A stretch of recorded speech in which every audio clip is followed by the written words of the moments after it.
day I always liked eating KFC. That sort of became a ritual for a few of my teammates and me. Oh, you Just can eating have a the little bag. bit of KFC every now and then, I think. You're fresh off the back of Worlds too with the Direwolves. Tell us about that experience. So obviously with Fire's ban and having to sub in Ubisoft, it wasn't as smooth of a journey as we expected. But yeah, I think I learned a lot over the course of the year, not just the tournament alone, just not just Worlds. So overall, I think it was a good learning experience. But yeah, it didn't end up as I wanted. And so tell us a little bit about your experience in Worlds versus what you think is going to come up in League of Origin. You know, what are the differences there? Obviously, they're very different tournaments and very different in scope, but you know, what do you think the differences are?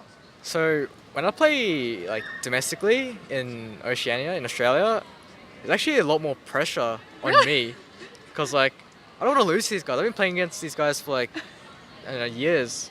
But when I verse people internationally, it's like, oh, like this is new faces. I've no idea what to expect. But like here, it's a little more personal, and I really, really want to win because So you're a veteran player. Do you think that adds a bit more pressure to you as well? yeah, like again, it's just I've been around for so long and I've been winning for 2 years now, and I still want to keep winning. Like I don't want to let anyone else, get that throne, And so let's talk a little bit about when you first started playing League. You signed with the Direwolves.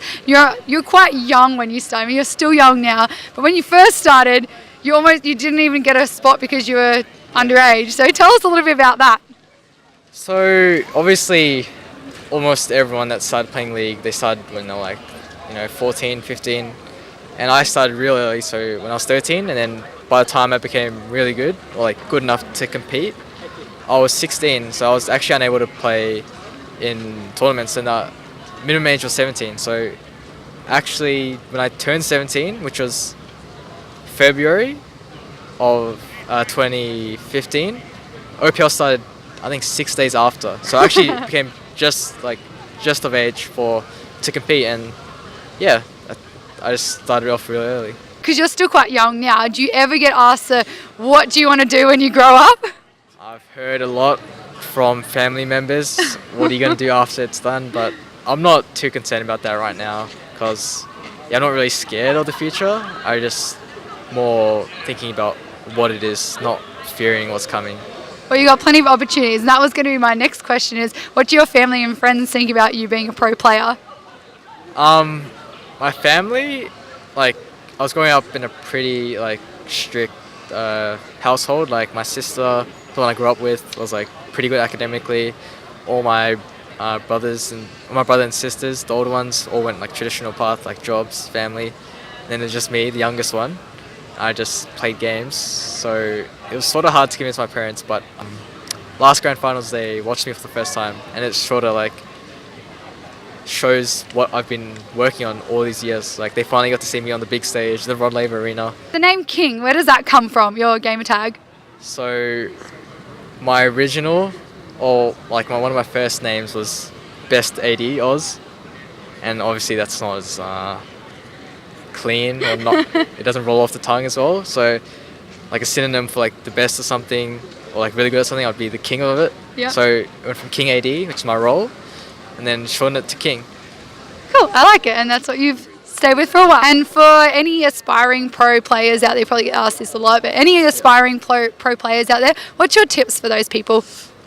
This is something I'm actually quite passionate, or I really want to get this message out, is that there's no shortcut to becoming a pro. People think just because they've hit a certain margin or threshold, they're oh yeah, I'm good enough to become pro. But the reality is, those who separate themselves apart from others is you have to be that special one. You can't just be there's a million other people who think they're good. You just have to be the one that's actually really, really good.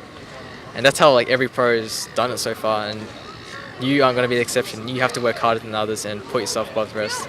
Yeah. Very, very good advice. So now League of Origin is the 17th of November. It's a little while away. What are you doing between now and then? So I've actually been practicing quite a bit of League, despite what other players are doing. I think they're just still on break. I don't see any of them playing. So I think I've got a little bit of an edge. Yep. But yeah, every team is actually having a boot camp in Sydney prior to the group stages, which will be held in the Riot office. So yeah, everyone some people are trying a little harder, like me, Yep. and others are, taking their time off. Yeah, well, good luck for all the preparation for League of Origin. I'm really excited. I'll be there rooting for Victoria, and I hope you have a good time and don't eat too much KFC.